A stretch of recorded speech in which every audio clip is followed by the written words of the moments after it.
back to my channel. Today I'm so excited to be doing this video because I'm doing my bookshelf tour. You may have seen a couple of videos ago I reorganised my books. I put them all in one corner in my room, and this is the first time in years that I've had all of my books together in one place. So I thought, why not document it with a bookshelf tour. I have about 200-ish books on my shelf. I think if I'd kept every book that I have ever owned, I'd probably have more, like 500, 600 books. But there are several reasons why I have not kept all of those books. The first reason is that in the last 3 years or so, I've moved about 8 times. So for me, I've really had to be strict about how many books I keep, how many books I keep moving to each house. So that has meant that I regularly kind of go through and cull my book collection. The second reason is because I am an aspiring minimalist.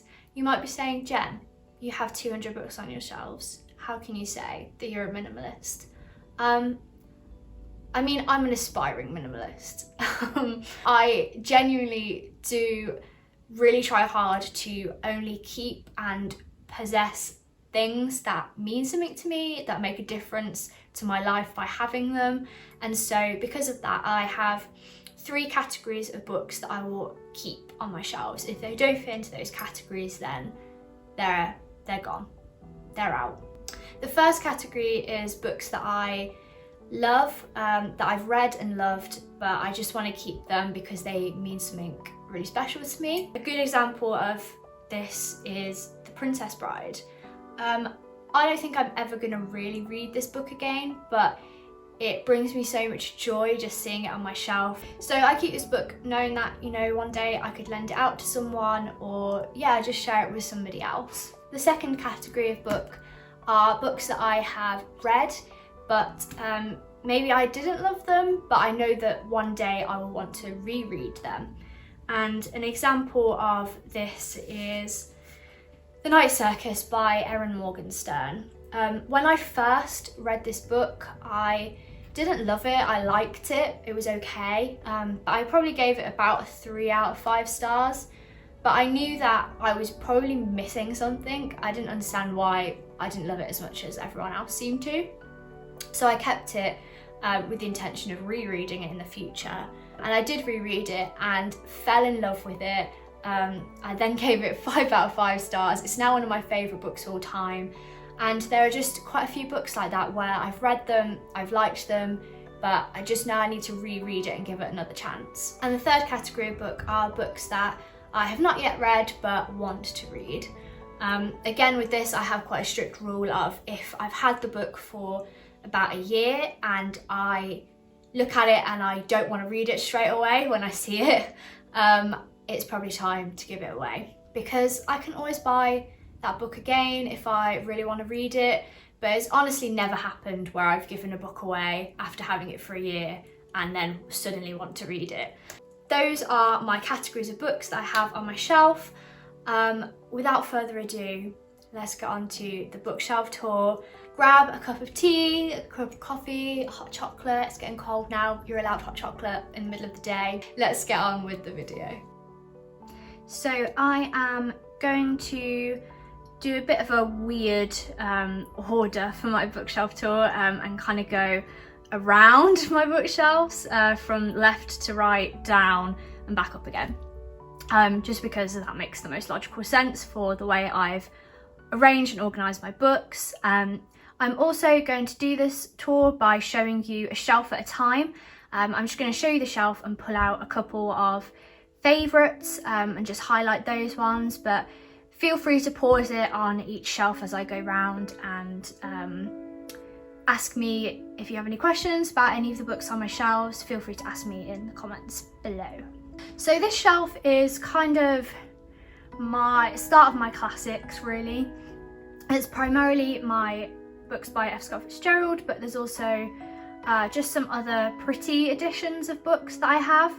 And I just like keeping them all up on the top shelf just because they look really pretty there. So if you can't tell from the shelf, I am a massive F. Scott Fitzgerald fan. I have quite a few editions of The Great Gatsby.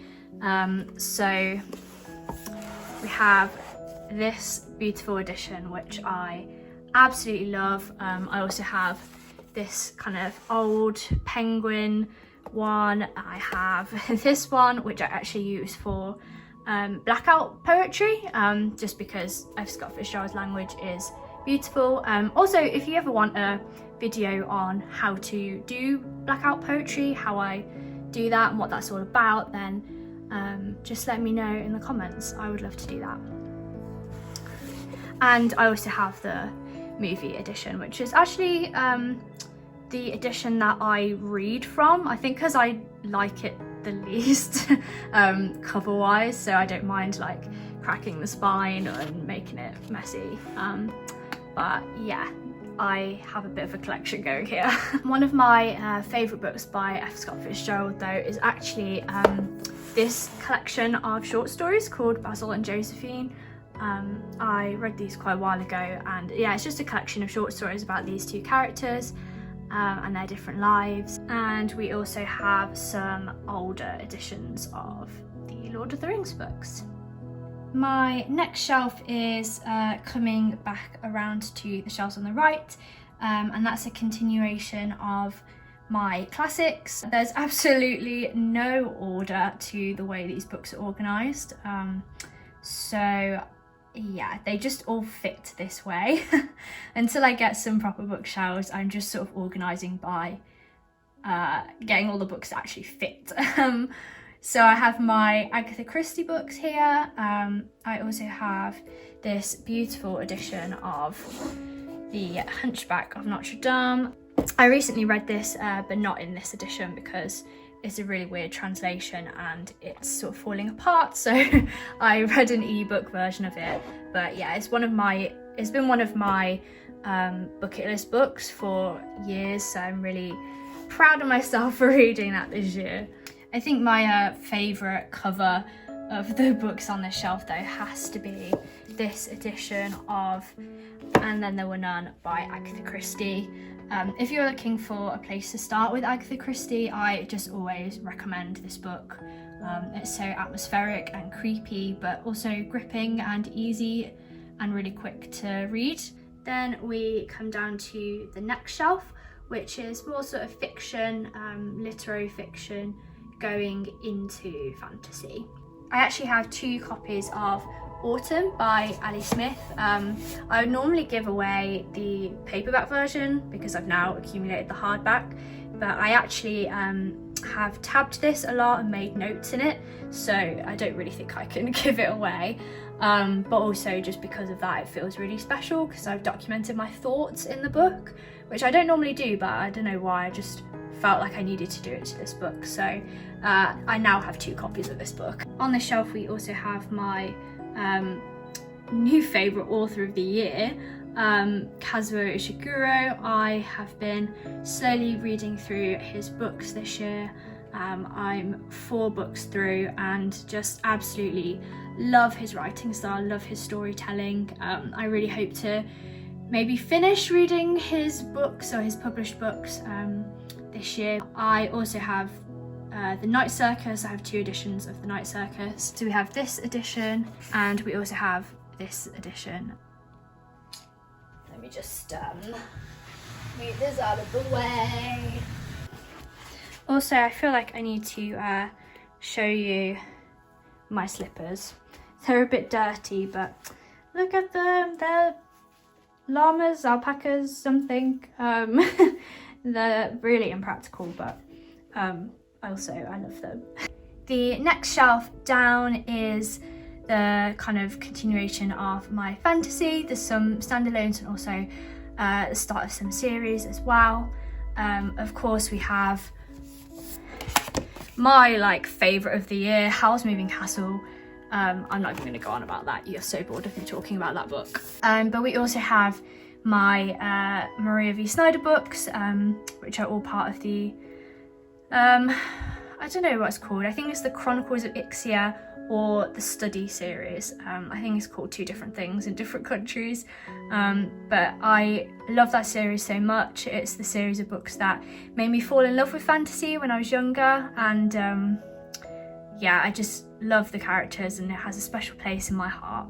Then coming down again, we have some more fantasy books. We have the Caraval series by Stephanie Garber, which I really loved the first two books, but I wasn't a massive fan of the final book.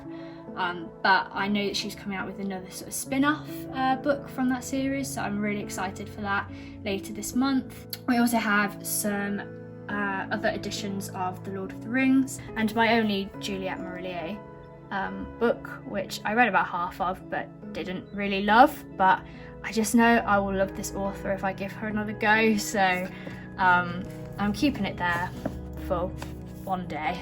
Also, does anyone else remember this book? I swear this book came out years ago and it left off on this cliffhanger and there was never a sequel.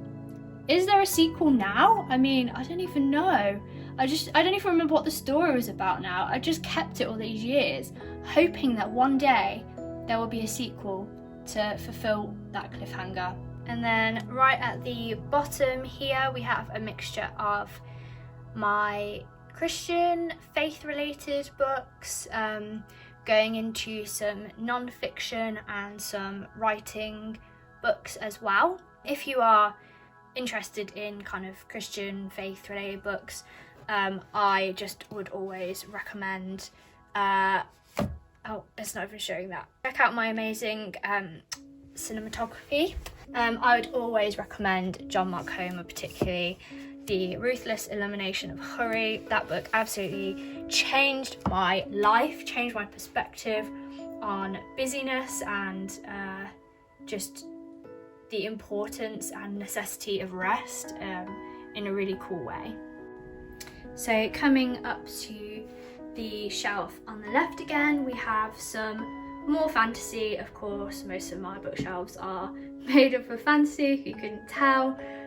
Some of these are YA, a lot of them are books that I read a long time ago, but particularly the Shadow and Bone series is one that just will always be special. I don't think I'm ever going to reread it just because I don't think I'll enjoy it as much now that I am older, but just has a very special place in my heart, and if you haven't watched the TV show yet, you definitely should. It's done so well. I was really impressed with it. We also have the Assassins Apprentice.